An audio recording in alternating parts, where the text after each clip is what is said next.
Viral porn star যুগলকে আটকের পর একের পর এক বিপত্তি ঘটেই যাচ্ছে। আটকের নিউজের পর সেই যুগলের ভিডিও হন্যে হয়ে খুঁজছেন নেটিজেনরা। এর ফলে নাদিয়া কিওয়ার্ডটি সার্চ লিস্টে টপে চলে এসেছে গুগল ও ফেসবুকে। নেটিজেনরা সেই যুগলের ভিডিও দেখতে নাদিয়া নামটির সাথে বিভিন্ন ওয়ার্ড জুড়ে দিয়ে খুঁজছেন তার ভিডিও, যার ফলে এই নামটি এখন ফেসবুক ও গুগলের টপ সার্চ র্যাঙ্কিং এ জায়গা পেয়েছে। সোশ্যাল মিডিয়ায় সেই যুগলের কিছু ক্লিপ রীতিমতো ভাইরাল, তবে নেটিজেনরা তাদের সেই ভিডিওগুলো খুঁজলেও সেটি তারা খুঁজে পাবেন না, কারণ বাংলাদেশে এসব ওয়েবসাইট নিষিদ্ধ।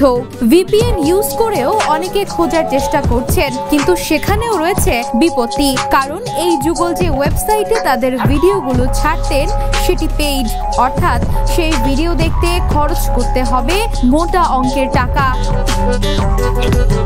পর্ন ওয়েবসাইটগুলোতে যেসব বাংলাদেশি নারী পারফর্মার রয়েছেন তারা তাদের পরিচয় ও চেহারা গোপন রাখলেও সম্প্রতি ধরা খাওয়া পর্নস্টার যুগল নিজেদের নাম পরিচয় ওপেন করেই দিব্যি তাদের কার্যক্রম চালিয়ে যাচ্ছিলেন।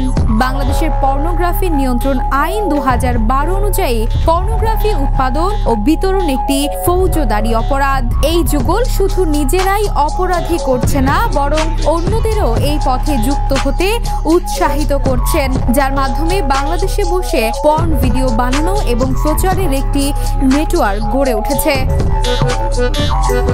এই যুগল একটি প্ল্যাটফর্মে সীমাবদ্ধ নন, তাদের ভিডিওগুলো একাধিক আন্তর্জাতিক পর্ন ওয়েবসাইটে ব্যাপকভাবে প্রচারিত হয়। তারা নিজেদের সামাজিক যোগাযোগ মাধ্যম অ্যাকাউন্টগুলোকে খুবই পরিকল্পিতভাবে তাদের কন্টেন্ট প্রচারের জন্য ব্যবহার করেন। দ্য ডিসেন্ট অক্টোবরের প্রথম 2 সপ্তাহে বিভিন্ন ফেসবুক পেজে অন্তত 50টি পোস্ট তালিকাভুক্ত করেছে, যেখানে এই যুগলের ভিডিওগুলো নানাভাবে প্রচার করা হচ্ছে, তবে এসব পেজ তারা নিজেরা পরিচালনা করেন কিনা তা নিশ্চিত হওয়া যায়নি।